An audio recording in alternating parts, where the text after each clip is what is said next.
Hello, everybody, and welcome back to the Dear Daughter podcast. I am your host, Stephanie Robinson, and happy Thanksgiving week. I'm so happy to be sharing today. This will be a short episode because I'm really being intentional with just taking some time off this week and being with friends, being with family.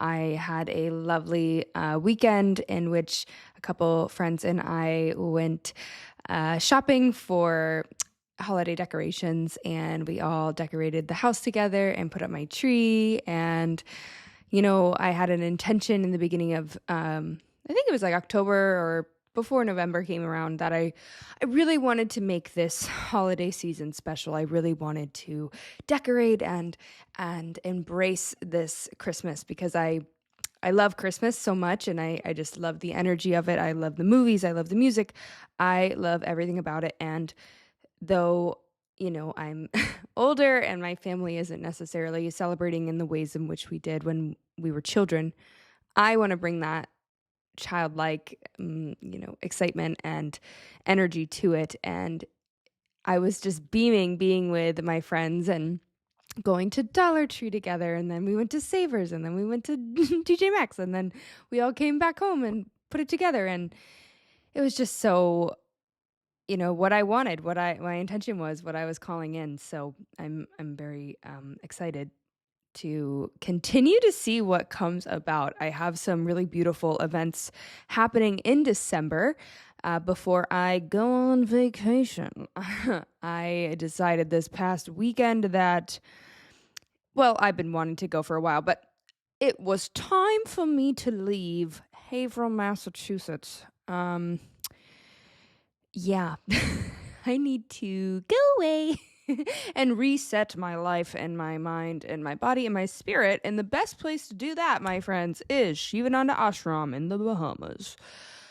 I'm going to tent. So they have pre-made tents, pre-set up tents, pre-made, whatever. And I'm going to sleep outside for 5 days, and the entire facility is outside, so when you choose to tent, you are like really doing it. But you have electricity and running water and bathrooms, and they're very clean and it's nice. But I need to come back to what I love about yoga. My favorite thing about the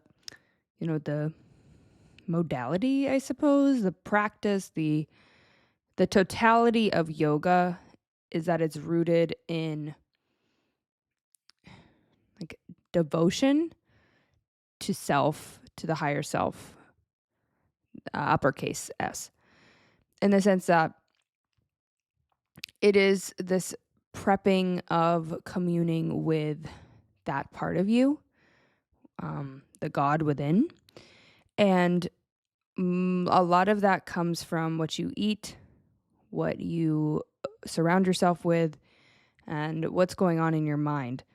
And so when I go to the Shivananda Ashram, it is just this perfect environment to totally reset your system, because it runs like a well-oiled machine. There's always going to be satsang.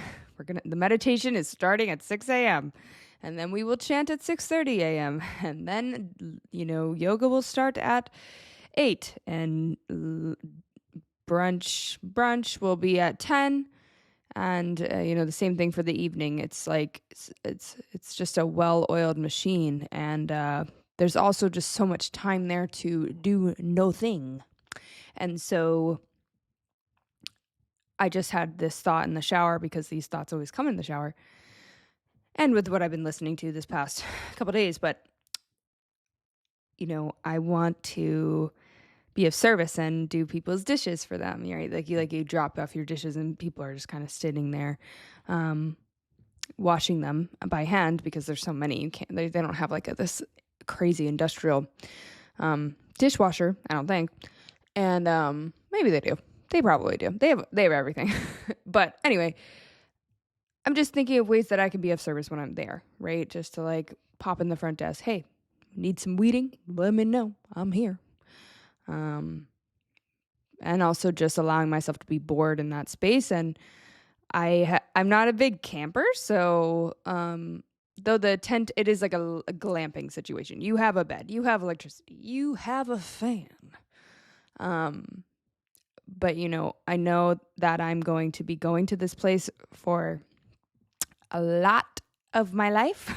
So I want to experience what it's like to be in a tent because I might like it. I might like it very much.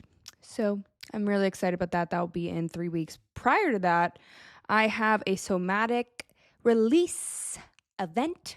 It's not an event, it's a workshop where I guide people through somatic movement, EFT tapping sequence, somatic breath work, and then end with a sound healing. It is magical. And I've only done this at Roots Yoga in Burlington, Vermont. Excuse me, Burlington, Massachusetts. Not Vermont. So sorry. Massachusetts. Vermont someday, though. Manifest. Manifest. Yeah, anyway. So I fucking love Vermont. That is happening on December 11th. And it's going to be 7:15 to 8:30. It's always a really powerful event. Last time I went, if you've ever done an event with me, I typically call in our ancestors. I typically call in the unseen energies that watch over us and are there for us, despite our knowing or not. And it was told to me by several of the attendees that when they were in the sound portion at the end, just laying there receiving after pretty intense breath work, right? Like it's just like a lot of moving energy. The somatic is like we're shaking and tapping shaking for 5 minutes, and then we're doing very slow movement, getting into every little crevice for 5 minutes, and then the EFT tapping brings up a lot, and then the breath work is no joke. So to be able to receive at the end with the sound is, it's like you earned it, right? And so you're in that blissed out state. You feel, you're not, your nervous system is set. It is ready to receive. It is in that rest and digest. And so I had several people come up to me and saying that during that time, they felt like someone was holding their hand. Holding their hand, as I call in the ancestors. And these are like, it's just a felt sensation. And I've had people tell me that they've gotten messages, and these are not like, super spiritual people. These are just your everyday folk being like, this happened to me. I've never experienced that in my life. I'm like, yeah, dog. They're with us all the time, as close as our last breath. I always think about when I heard that, when someone said, because God can feel so far away sometimes, right? God can feel like a distant cousin. And it's important to remember that God is as close as your last breath, always with you, always abiding in you. There's never a moment of your life that God wasn't there. And you can think about the worst moments you ever had, and you can chuck that up to free will, baby, and the divine plan. So take that as you will. All right, I'm going to move into a couple of questions that we got from anonymous submissions. Thank you all so much for your participation. And anyone who has continued to listen to this podcast that has interacted with it has let me know that they, enjoyed it, and anything. I'm so beyond grateful, and I do it for you, and I love it. So I am going to answer. Let's see. We just have a few. So, okay, let's see here. Dear daughter, I broke off a friendship that was hurting me. Why do I still feel wrong for choosing myself? I think that they were manipulating me and they weren't seeing me for who I really am. I still feel like I should be their friend and go back and forth, but I decided to just cut it off in not the best or most healthy way. Why do I still feel wrong for choosing myself? Yeah, well, girl, the people pleaser. When we are in that place where we think that we have to stay in a friendship because we've been with them for so long, or there was never a moment in your life where you thought you wouldn't have that friend, it is inevitably very difficult to break things off. What has helped me the most is hearing that we have soul contracts with people, and a contract always ends. So this person, your connection with them was divinely orchestrated and also was divinely, exited and ended. And so if you feel like you're being manipulated, if you feel like you're being, taken advantage of, it's like, you're probably right. And even if right takes two to tango, they can have a whole different conversation. They can have a whole different idea of your friendship, and they can think of you however they're going to think of you. I'm sure some of my ex-friends still think I'm who I was 5 years ago, and I'm a very different person. And all I have done is pray for them, send love to them, apologize to them in the ways that I can from an energetic perspective. And so, like, there's all that talk with, like, be the better person, but it's like, we must be selfish sometimes. And, like, what is selfish is just, like, thinking of yourself and seeing what your life is like without that person. And, I've had friendships like we take breaks, but I've always known that we were going to come back to each other. And then there's friendships that, like, I don't ever want to rekindle because I genuinely believe that contract has ended. So I think it might be nice to just take a break from this person and get to know yourself without them. And if you decide that you want to converse or connect or come back together, like, you do it, right? But your ball's in your court, so you got to take ownership of your life in general and your power back. So that's sense of manipulation, control, whatever, like, that's giving your power away. And it's also good to recognize that, like, you might inadvertently be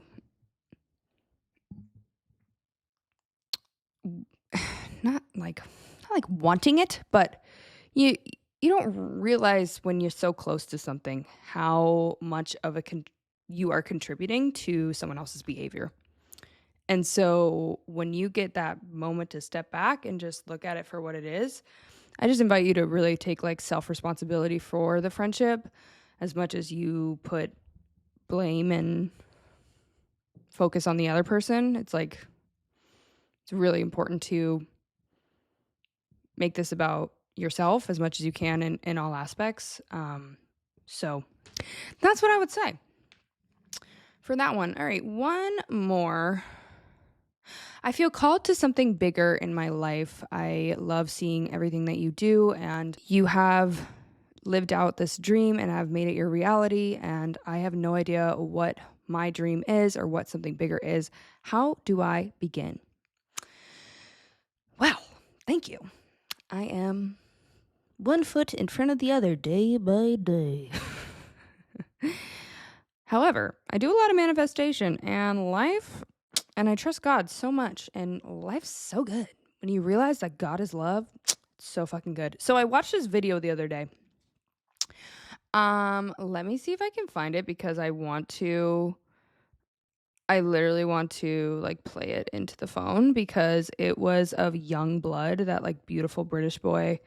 And someone asked him at his concert, they're like, oh, I'm a musician and like you, but I have like no connections or anything like that. Like, how can I like make it in the industry when I just like don't have the people that you do or whatever. Like, I just want to be in the journey like you. And he said, she's like, yeah, I have no resources at all. What do I do? And he goes, start making music. The one thing I could say is the truth. Right? Completely tell the truth. Because each and every one of our version of the truth is individual. Right? And when we look for an artist, or when we look for a musician, or when we look for a song, or when we look for a piece of art, or when we look for a lover, we want the truth.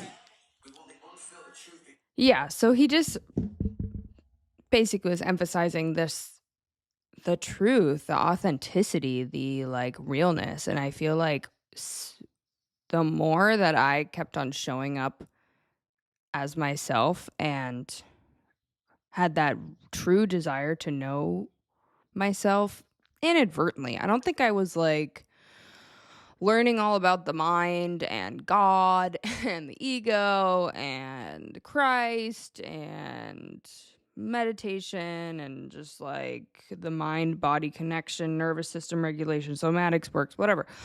I don't think I'm like, I wasn't like, I want to know myself. I'm just like, I want to feel better. You know, I know that there's a power that lies within me. Like all of us, there's a power that lies within all of us. We're more powerful than we could ever freaking imagine. And I definitely dug my heels in. I had to get dragged into finally doing this and jumping 2 feet in and like saying like, yeah, like this is what I'm going to do. Because there was a lot of lack of trust there. And I'm not saying that I'm just like, you know, free falling, letting my hands up and letting everything go. But I'm definitely trying to.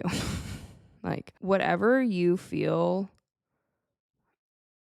may be calling you, like something bigger, like naming that, feeling that sensation. It's getting curious of what that actually is. There is everything that I want to do is possible for me. I just haven't given the time and energy to those things. If I did, I'd be there. If I spent all the time that I do on my phone on something that I had a real passion and project and what I really wanted to do, it would be there. So like, just remember that whatever you are not giving can ever be lacking. There needs to be an intentional effort to get curious about what this bigger is. So even sitting every day for 5 minutes and getting curious about what that could be for you. Do a little chat GPT conversation. Do a little creative outlet. And also, in order to receive this type of information, we must have a clear channel of some capacity. So if your mind's going 100 miles a minute and you're thinking about this, that, the other thing, I got to be here, I got to do this, I got to do that, do. That bigger picture is not going to come to you super easily because it doesn't even have the place to land. So we got to give it a place to land. So I'd recommend that. And take stock of who inspires you. Watch what they do, what they emulate, and how they walk through the world and how you can start implementing that into your life. Always recommend the artist way. Always recommend the artist way. The artist way, the artist way, the artist way. Start writing every day. Take yourself on a date. Go see cool things, go to museums, go to thrift shops, go to movies by yourself, start to dance every day, go to Seacoast Stilettos and dance, feel yourself, love yourself. That's what I would say. So, all right, beautiful people. Yeah, I said this would be short. It's short. Thank you all for writing in. I'm excited to get more. I'm excited to talk more. I'm excited to continue to do this. And I also, I was talking about events and I talked about one singular event. I have more. I have a paint night, intuitive paint night at the Cozy Kiln in Plaistow, New Hampshire, which is going to entail everyone getting their own plate. And then we are going to do drop in. Everyone's going to pull a card and they're going to interpret the card that they pulled. So this is a very detailed deck that every photo you could, or every card you can really look at for an extended period of time and get different symbolism, and each card has its own symbolism to it, specifically why it was drawn that way and what have you.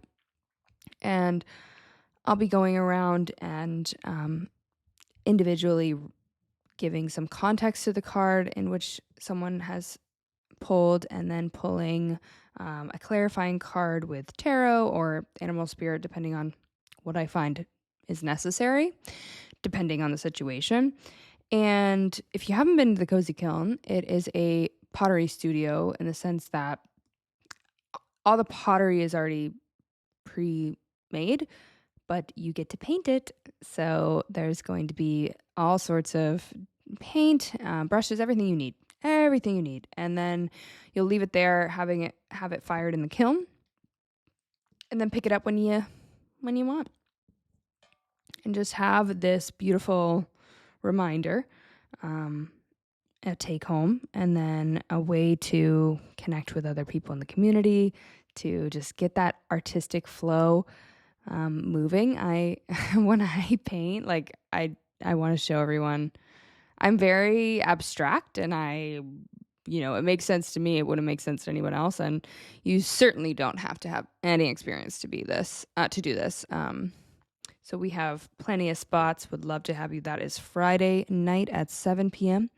And then the following Sunday, that Sunday, this 14th, I will be at Seacoast Stilettos vending and doing card readings there. I'm so excited to be with that community. They have a live band. They have all different kinds of vendors. It's going to be such a beautiful event. So would absolutely love to have some of y'all come visit, come check it out. Then I will be on the plane the next morning to the Bahamas to go rogue, go monk mode. That is, I'm craving it. I need it so bad. And I don't know. I just want it. So I'm going. Needs control your life. Needs are the, I don't want to say I need anything. I don't need anything. I want it, so I got it. It's giving 7 Rings by Ariana Grande. Except I'm literally living in a tent on the beach. Meow meow. All right, loves. Well, have a beautiful Thanksgiving. Enjoy. If you know me and you don't have anywhere to go, let me know, because I always have extra food and a seat at the table, so you can come have Thanksgiving with me. And if you don't know me, I love you. In the most humane way, right? Like, love all beings everywhere. Love your enemies the most. Do I have enemies? I hope not. But if I do, I love you too. Bye-bye.